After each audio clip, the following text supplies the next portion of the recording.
Um culto como esse, numa segunda-feira, início de uma semana, eu vi aqui vários momentos de intercessão e oração. É Deus dizendo assim: estou preparando você na caverna. Eu estou vendo assim, é Deus dizendo assim: eu estou preparando você nesse ambiente para receber, para no próximo culto você voltar aqui e dizer assim: ei, eu tenho um testemunho, tenho uma vitória para contar. É nesse ambiente que Deus está preparando, porque você está buscando. É nesse ambiente que de repente muitos passam pela porta. Não, mas eu não vejo muita coisa. Não, se engana quem está lá fora. Mas aqui dentro tem um povo que está sendo preparado para receber de Deus, para receber do Senhor curas, milagre, libertação, portas se abrindo. Ei, é nesta caverna que Deus vai quebrando todas as correntes. Aleluia!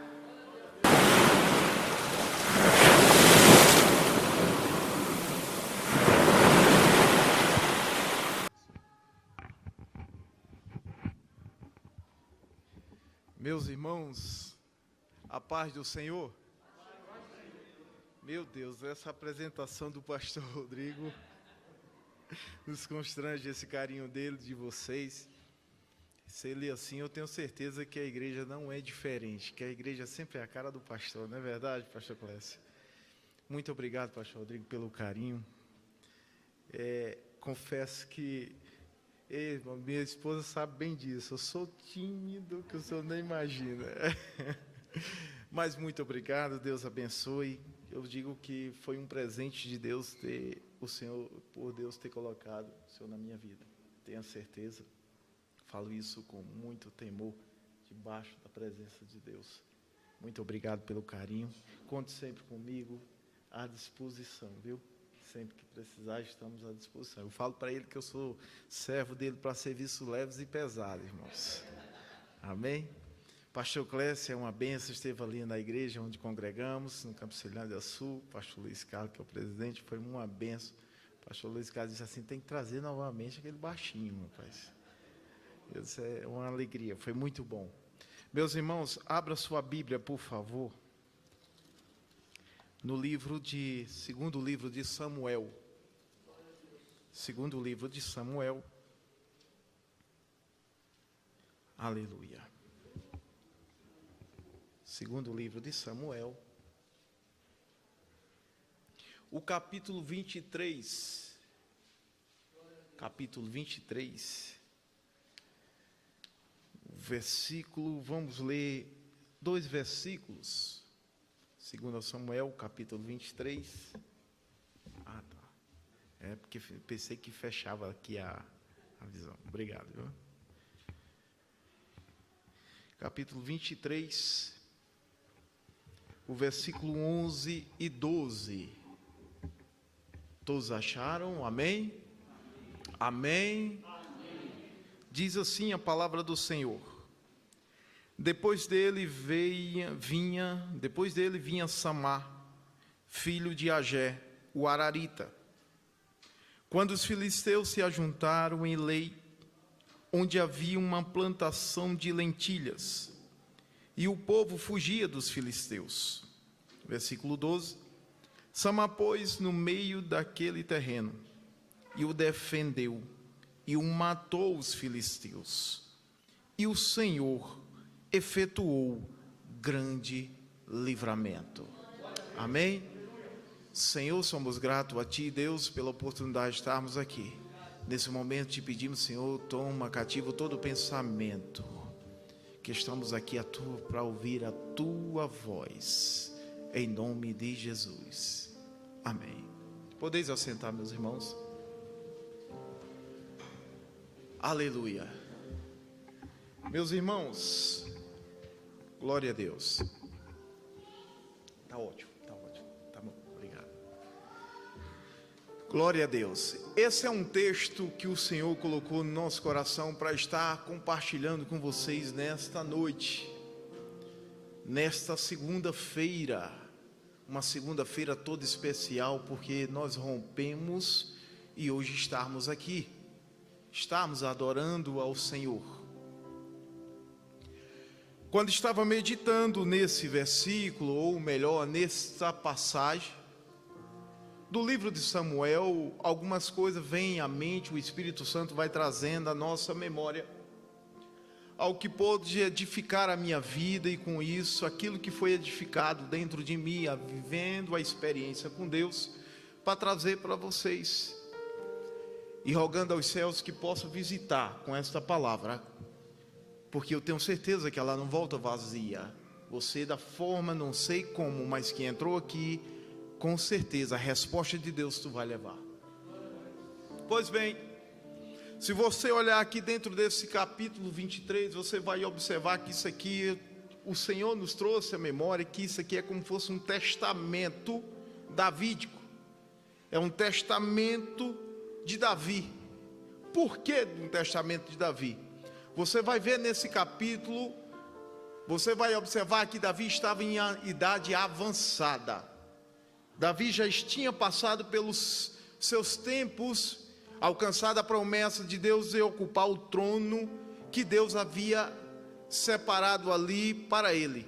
E aqui Davi está com a idade avançada. Então, nesse recorte, nessa passagem, nesse texto, nesse versículo que lemos, você vai observar que aqui trata-se apenas de uma posição de uma pessoa, a atitude de uma pessoa.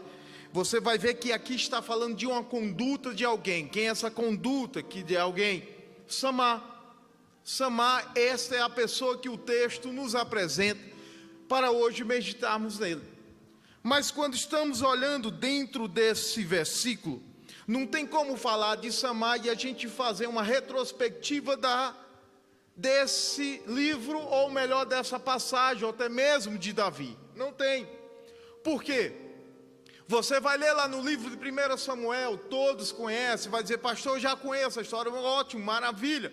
Mas é necessário para que você possa compreender aonde nós queremos chegar sobre Samá. Por quê?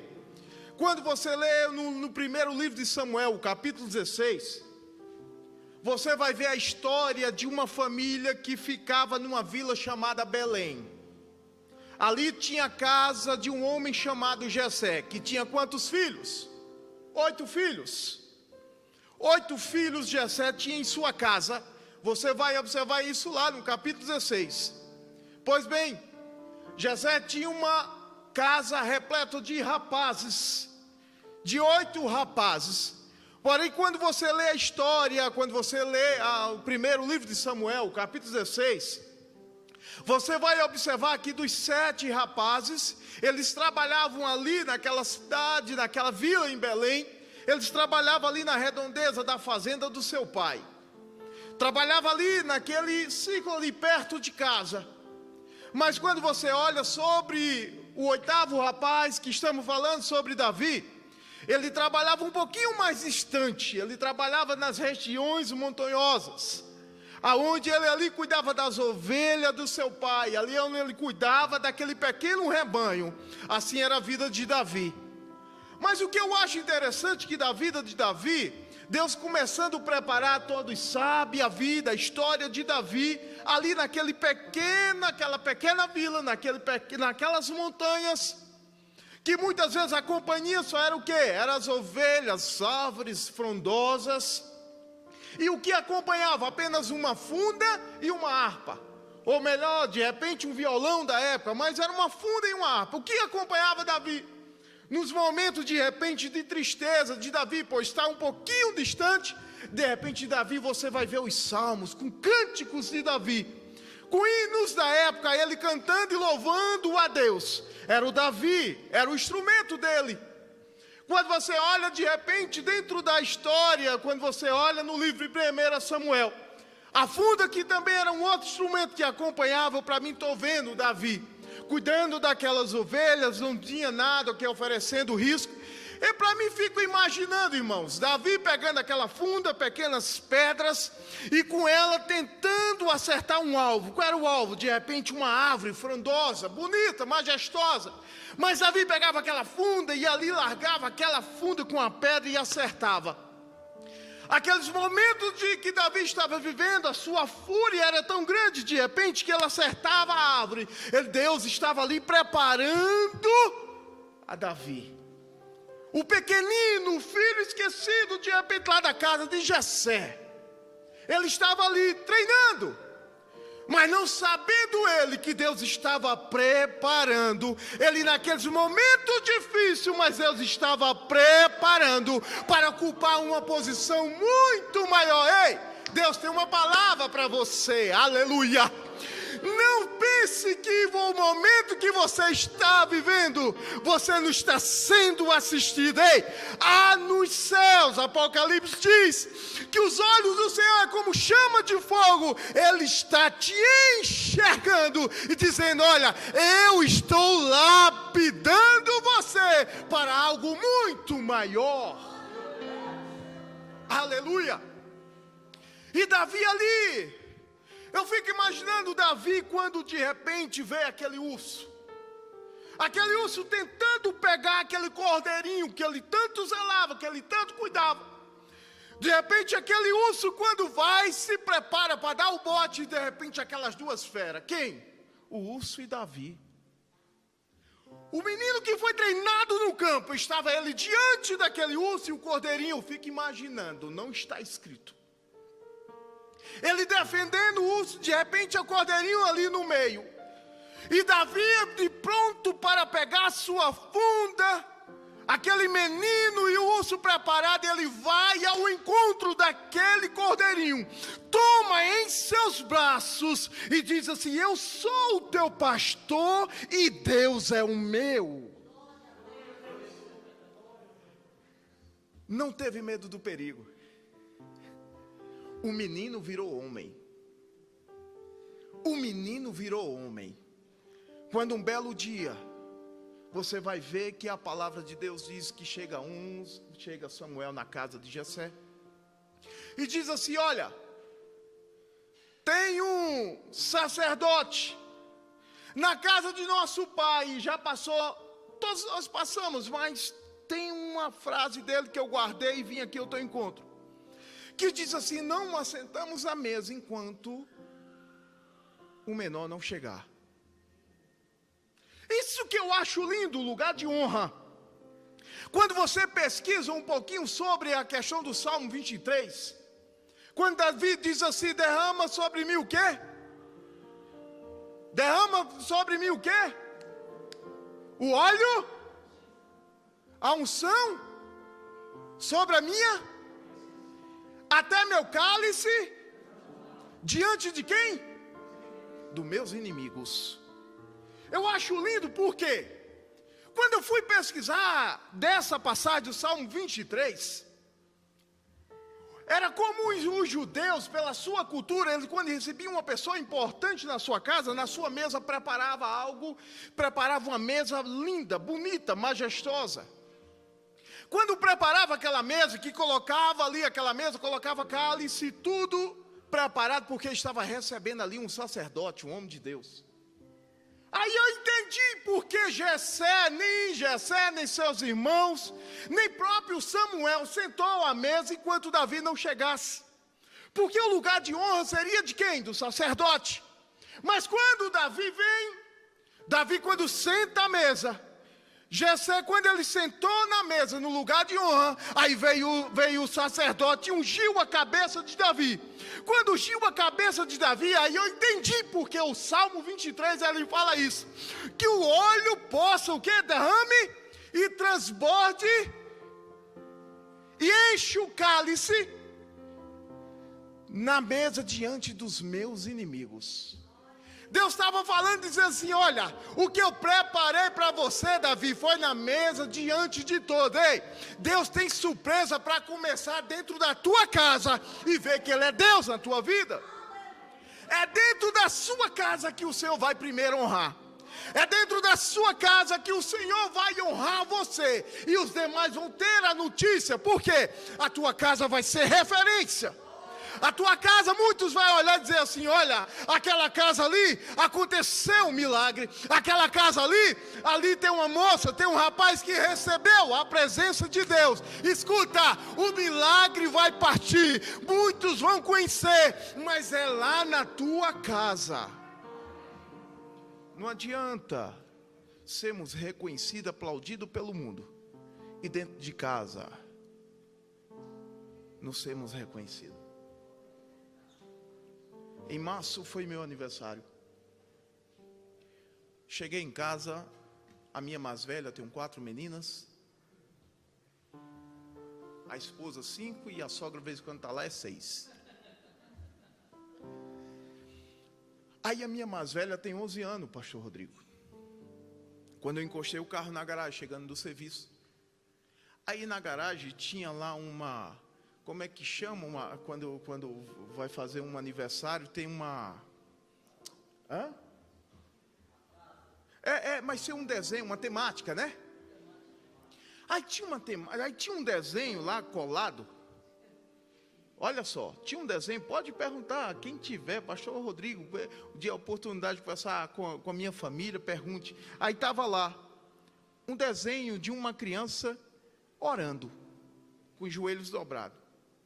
Eu cheguei e eu disse assim, uma criança, mas, sabe? Aí eu disse assim, aí veio a minha mais velha, a outra de 6 anos, disse assim, papai, gostou? Gostei do seu aniversário. É mesmo, filho? Então, não, já está tudo preparado. Gostou do tema? Eu fiquei, homem é difícil de pegar as coisas, né? E eu disse assim, mas o que tem a ver aquela figura? Diz assim, não, papai, ali tá vendo que é um homem orando? E eu disse, é mesmo, filho? É porque eu falei para a mamãe, a figura que se encaixa com o papai é essa, porque se às vezes a gente chega no quarto, ele está orando, se vamos lá para a sala, ele está lendo ou está orando, se vai lá no escritório, ele está orando. Então é essa imagem que eu tenho do meu pai, olha, é dentro de casa que vão reconhecer que é Deus na minha e na tua vida, é dentro da tua casa que vai ser apontado um milagre, é lá dentro da tua casa que vão reconhecer, não, verdadeiramente, ele e ela servem a Deus, aleluia. Pois bem, o texto diz que os filisteus afrontavam a Israel, ninguém vencia, todos conhecem. E quando de repente, aquele gigante, que ali amedrontava o exército de Saul, se levanta quem? Um menino que treinou com a funda nas árvores. Um menino que defendeu o cordeirinho, enfrentando o urso e enfrentando o leão. Um menino que cresceu nas montanhas, se levanta e diz assim, não, eu vou contra ele. Eu vou porque eu sei que Deus tem me dado. Ei, escuta, não se intimide pelas afrontas, ou as montanhas, ou os ventos, ou os mares, as ondas que se levantam, mas creia que Deus trabalha por você. Deus trabalha por você, aleluia. Aí o texto diz que ele foi a encontro daquele gigante, e todos conhecem a história que ele matou aquele gigante. Aí de repente Saul preenche seu coração de inveja e de ira. Quando Saul preenche seu coração de inveja e de ira, começou a perseguir a Davi. Começou a ir ao encontro de querer matar a Davi. Por quê? As mulheres, a cidade, seu reino que ele estava, ovacionava o nome de Davi. Escuta, se você vê alguém perseguindo você porque tu estás crescendo espiritualmente, tu estás crescendo sentimental, prosperando nesta terra, escuta, não tenha medo, porque é Deus que está dando, é o Senhor que está fazendo, é Ele que está dando o crescimento. Aí o texto diz que Davi, quando você vai olhar no capítulo 1, no primeiro livro de Samuel, capítulo 22, o texto diz que Davi fugiu para onde? Para a caverna da onde? De Adulão. Eu quero interagir com vocês, gente. Tá gostoso aqui. Ele foi para a caverna de Adulão. Ele fugiu e foi para a caverna de Adulão.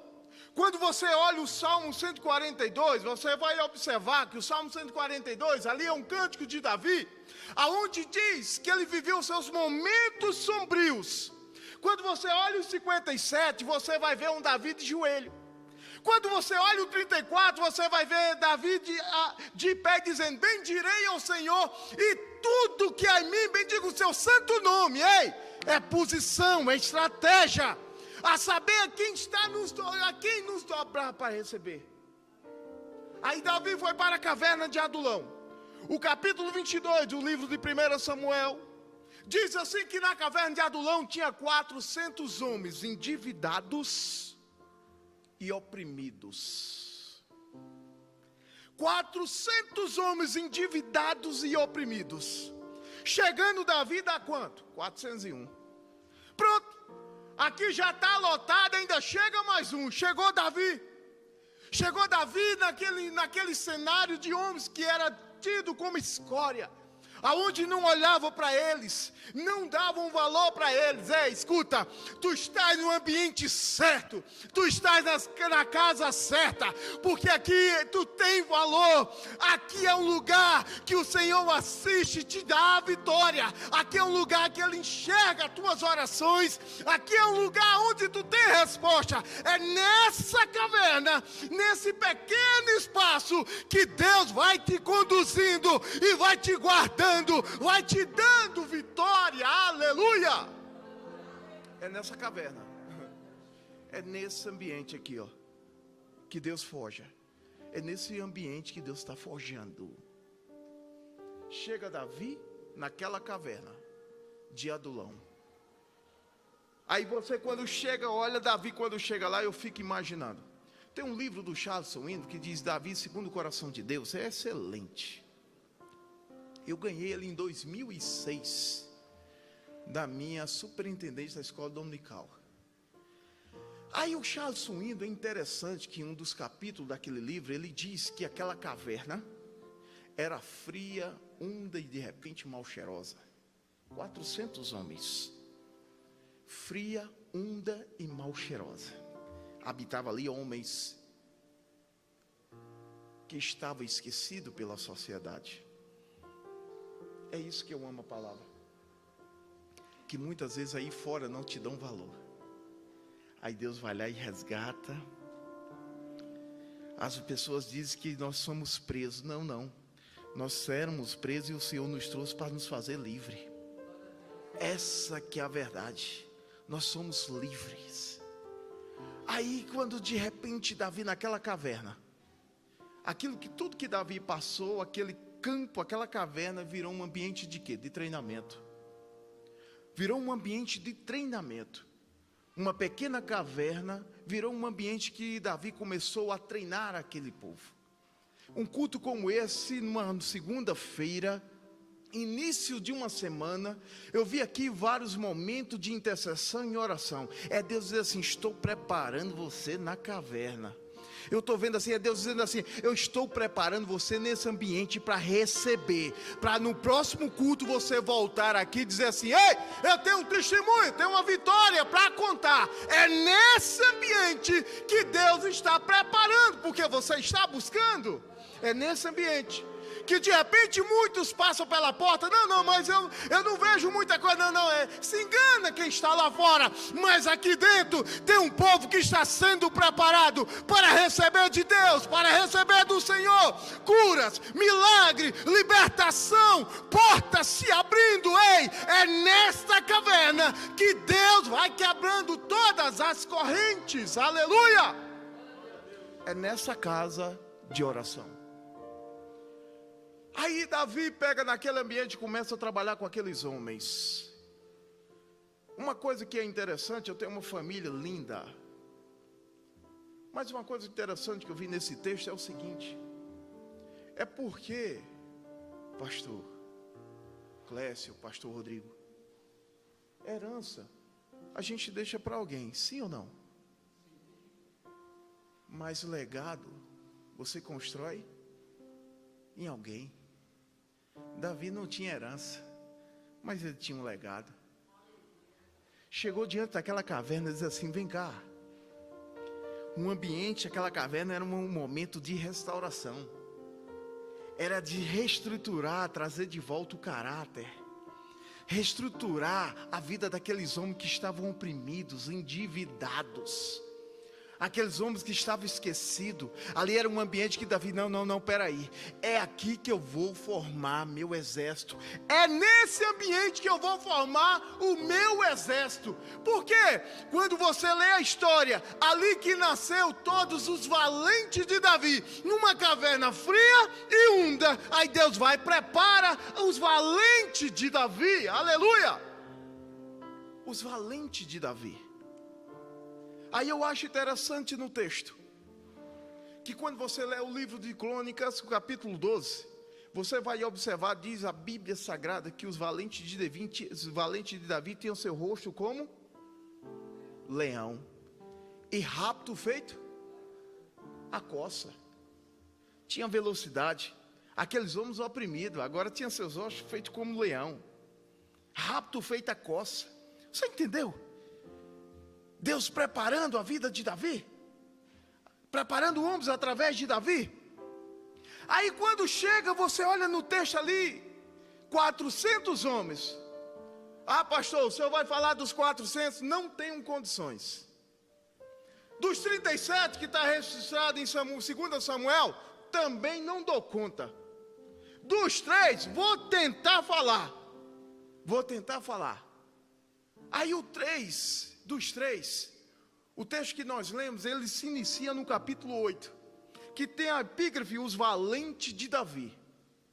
Aí diz assim, são estes os nomes dos valentes de Davi: Josebe, Basebete. O primeiro valente de Davi, ele faz menção. Aí ele faz menção, são esses primeiros valentes de Davi, Josebe, Basebete. O nome não era muito bonito, porque eu não tinha coragem de colocar o nome do meu filho José e Basebete. Olha que nome estranho. Mas o texto é impressionante, que diz assim: ele tinha uma habilidade com uma lança, que com uma só vez ele matou 800 homens. De uma só vez, com uma lança. É interessante porque dentro da caverna, eu para mim estou imaginando que não havia disputa. Se Davi havia treinado ele para ser bom na lança, ele diz assim, peraí, se meu general, ele me treinou para me ser bom na lança, eu vou fazer o melhor. Escuta, ei, eu não sei o que Deus tem entregado nas tuas mãos, seja para tocar, para pregar, para zelar da igreja, está na recepção, cuidando do som, da transmissão, ei, faça com zelo, porque é Ele que está te dando e treinando você. Eu oro, pastor, e vidas são libertas. É você treinando com aquilo que o Senhor te deu. José Basebete, ele não tinha outra habilidade, mas com uma lança era fora do comum. Matou 800 homens de uma só vez. Aí você vai ver no texto mais à frente, no versículo 9. E diz, depois dele vem quem? Eleazar. Depois dele vem Eleazar. Aí o texto diz que Eleazar, ele tinha, você vai ver no capítulo 10, ele tinha uma habilidade, era com a espada. O texto diz que ele lutava com a espada, até ela cansar, até ela ficar grudada em sua mão. Eleazar tinha uma habilidade com a espada, até ela ficar grudada na sua mão. De repente era o sangue que corria nas lâminas, e de repente criava aquele grude, e ele ali não largava ela. Ei, escuta, pode estar a afronta que tiver, não largue a palavra, não largue essa espada, não largue a presença, fica com ela, lutando com ela, porque o Senhor há te dar vitória. Aleluia. É interessante que Eleazar, eu fico imaginando, José, passa, me fala o seguinte, me dá a tua lança e toma a minha espada. Não tinha isso não. Havia propósito. Deus havia preparado ali. É igualzinho você lê lá no livro de Êxodo, capítulo 17, a primeira luta de Israel contra os filisteus. Saiu um povo ali que era cativo, não tinha habilidade nenhuma, escravo. Você vai ver isso no livro de Êxodo, não tinha habilidade de nada. Aí o povo sai na primeira batalha dele, no capítulo 17. Quando chega lá, e aí diante daquela luta, aí Deus vai, levanta a quem ali? levanta ali Moisés, Josué E quem mais, igreja? Arão. 4 homens e um propósito. Levanta Moisés, Arão, e Josué. E Josué lá na frente da batalha. Então ali tinha 4 homens e um propósito. Quando estavam os 4 homens e um propósito, ali não havia disputa entre eles.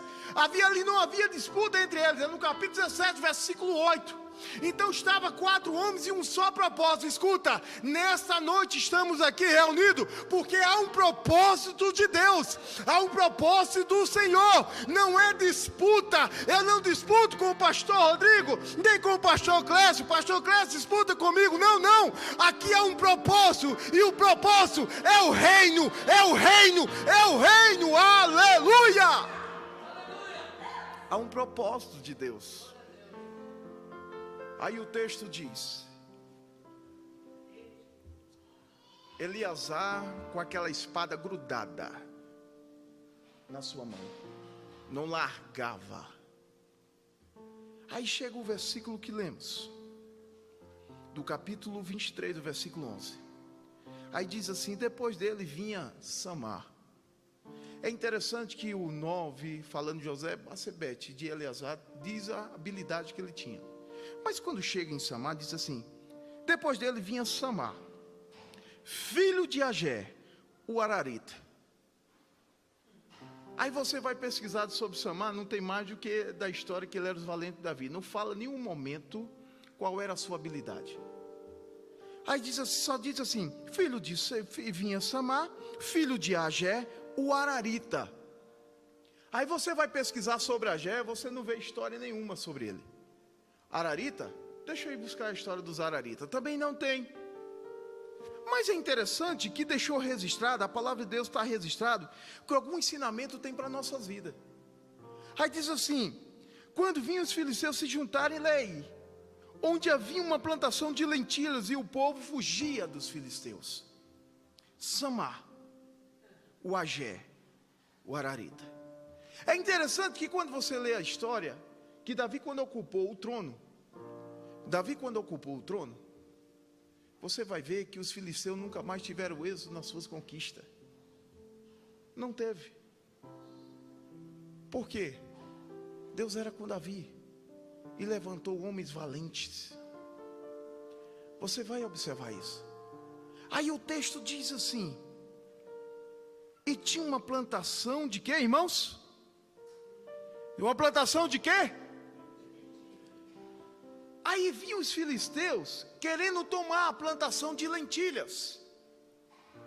Por que a plantação de lentilhas? Porque eles estavam de olho na plantação de lentilhas. Porque as cidades eram fortificadas, eram grandes. Você tira para Jericó, era bem protegida. E a plantação não ficava dentro não. É tanto que o texto diz que o povo correu, fugiu, porque avistaram os filisteus. A plantação era para o lado de fora, ficava ali atrás daquelas grandes muralhas, e o povo correu para dentro da cidade. E naquela plantação lá fora, os filisteus queriam tomar. Mas por que queriam tomar? Aí eu entendo que lentilha, você vai pesquisar, é um tipo de um feijão. Lentilha era um tipo de um feijão que continha ali nutrição para aqueles homens. Então os filisteus, quando roubasse a nutrição deles, estavam deixando eles fracos, estavam deixando eles ali sem forças, estavam minando as forças dele. O que Deus me ensina? Qual é a plantação que Satanás quer roubar das nossas vidas? Ele quer nos tirar de fazer a prática da leitura da palavra, ter uma vida de oração, ter uma vida de jejum. Quando ele rouba isso da vida daquele que se entrega, ele se torna fraco, ele fica vulnerável. Escuta, nessa noite Deus está dizendo assim: olha, não deixa roubar a tua nutrição. A tua nutrição, ela é minha palavra. A tua nutrição é jejuar. A tua nutrição é buscar a minha presença. Aleluia. É a nutrição do crente. Quando você lê o livro de Jó, no capítulo 1, o versículo 3 em diante, mas eu vou pular para o 8. O texto é bem claro, que vai de repente, aí Satanás, aí Deus fala assim: viste meu servo Jó, homem íntegro, reto, temente a Deus, que teme a Deus. Começou, ele visse meu servo Jó, Davi, mas também tu tens cercado ele de bens. Quando ele diz cercado ele de bens, você vai ver isso lá no 8, no 9, do capítulo 1 de Jó. Você vai ver no 3, se não me falha a memória. Aí diz assim: e Jó, os seus filhos davam banquetes. Porém Jó, nas madrugadas, buscava, sacrificava a Deus.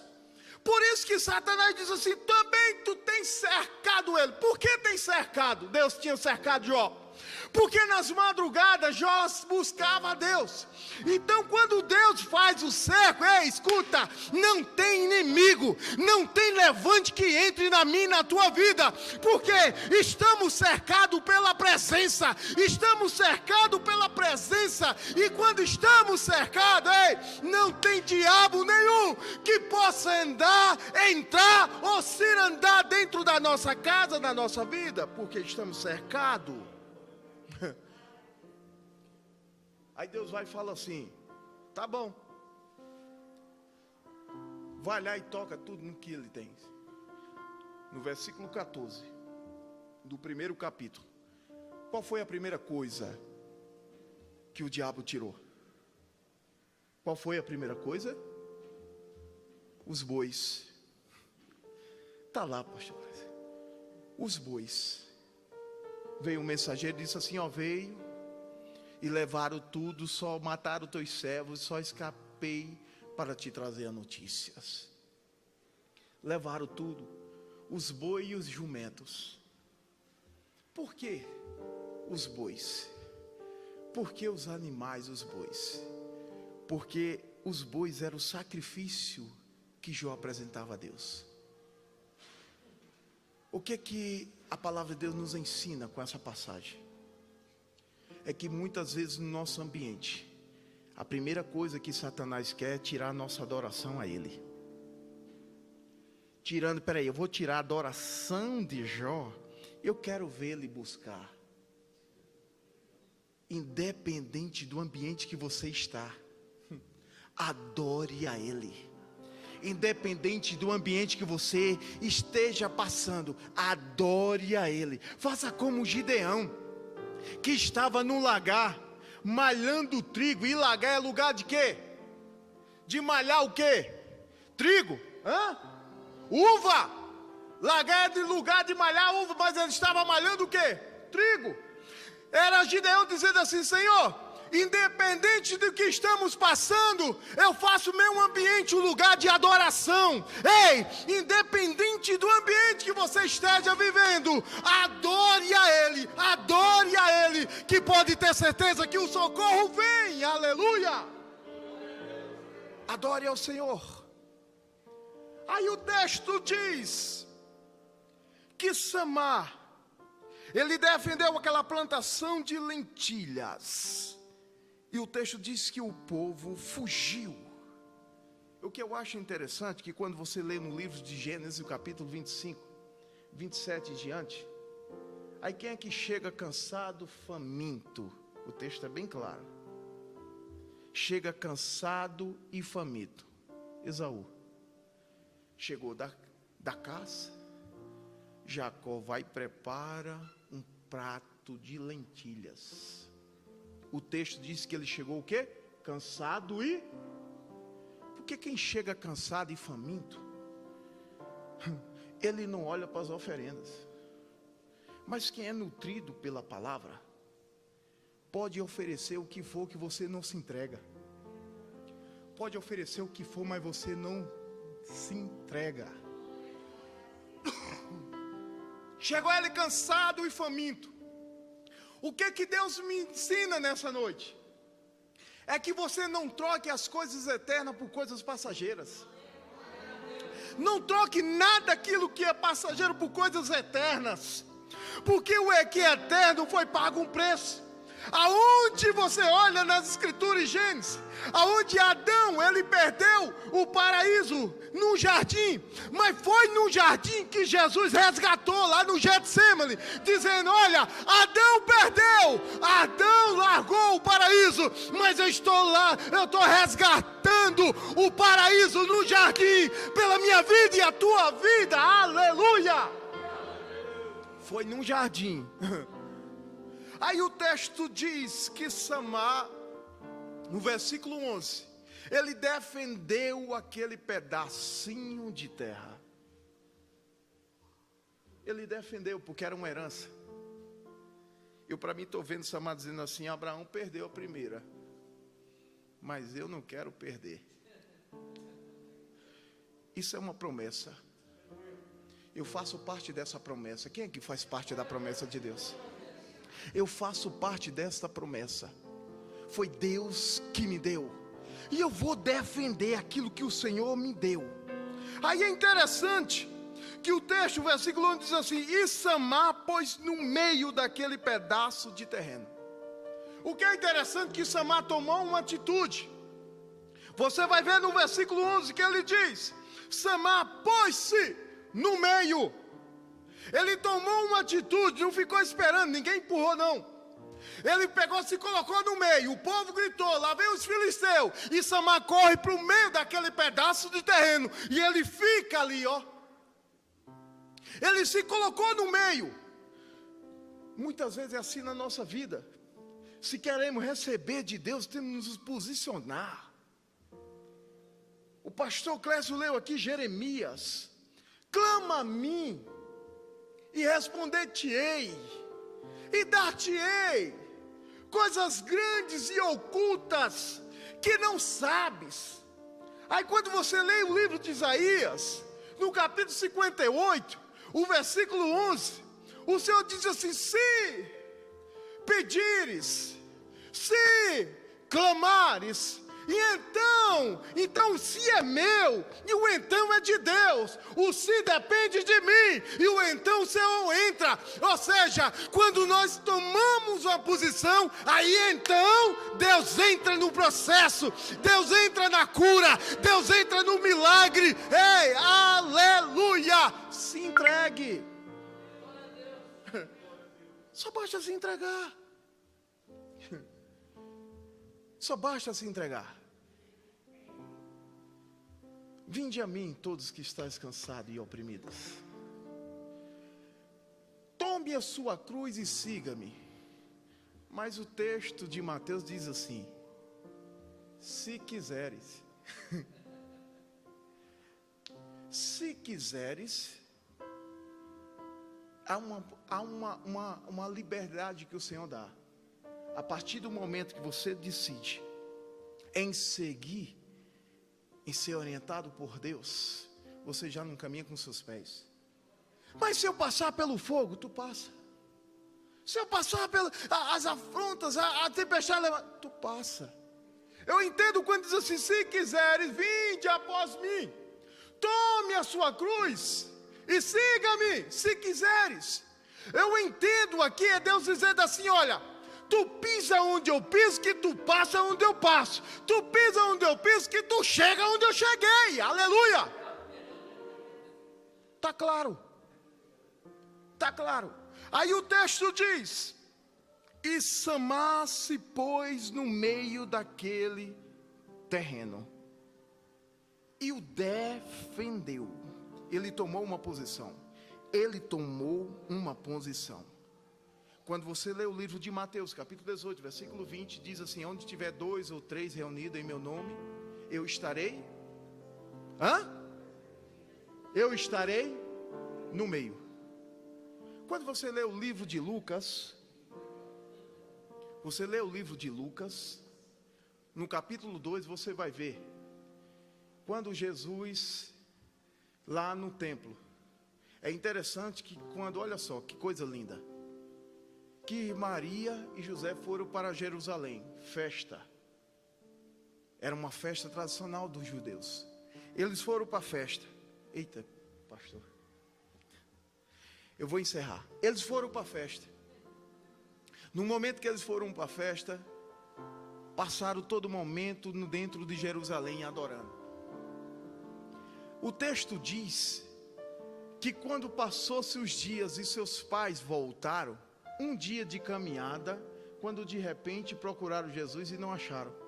Está assim no texto.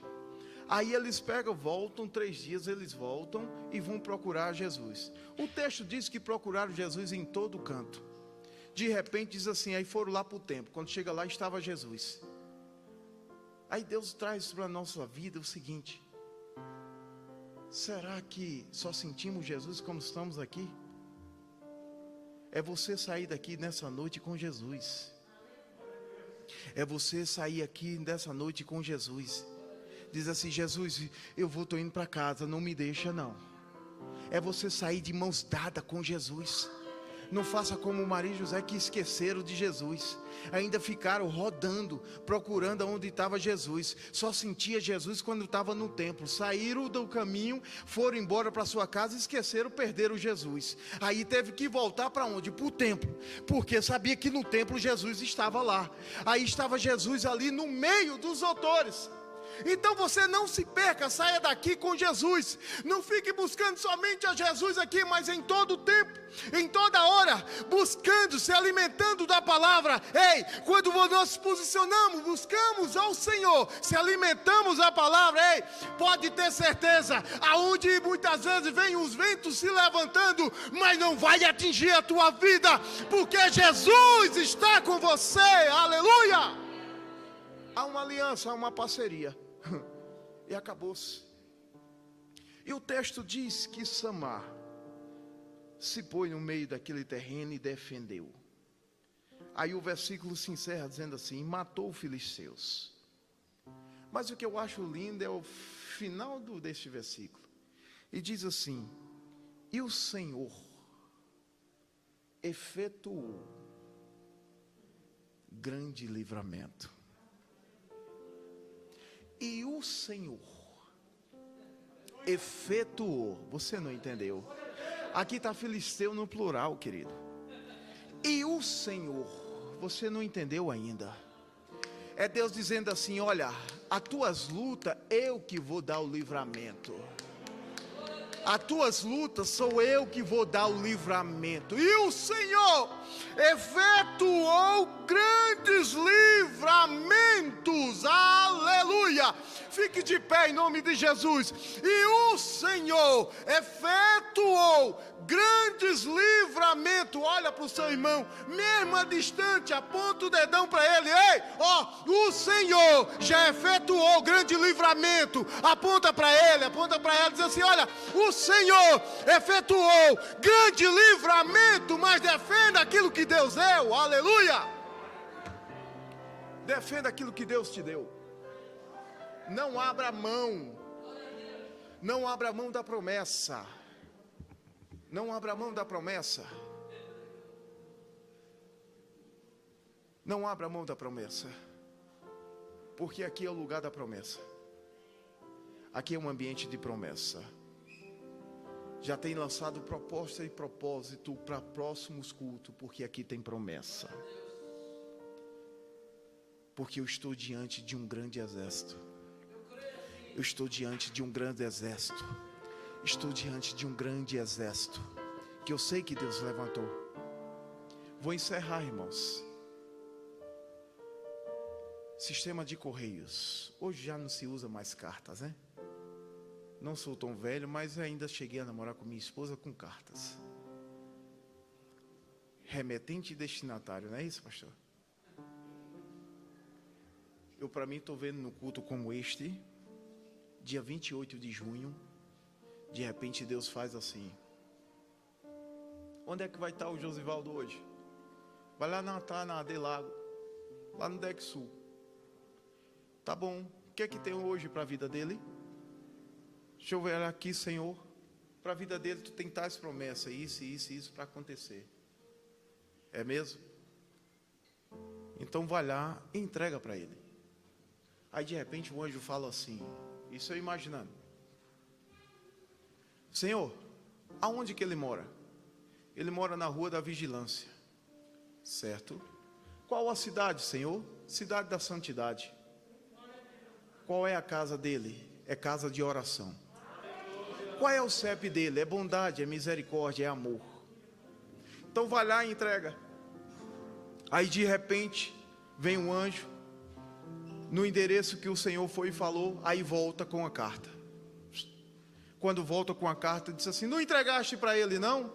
Senhor, tu disseste que ele morava onde? Qual a rua? Da vigilância. Qual a cidade? A cidade da santidade. Qual é a casa? A casa de oração. Qual é o CEP dele, Senhor?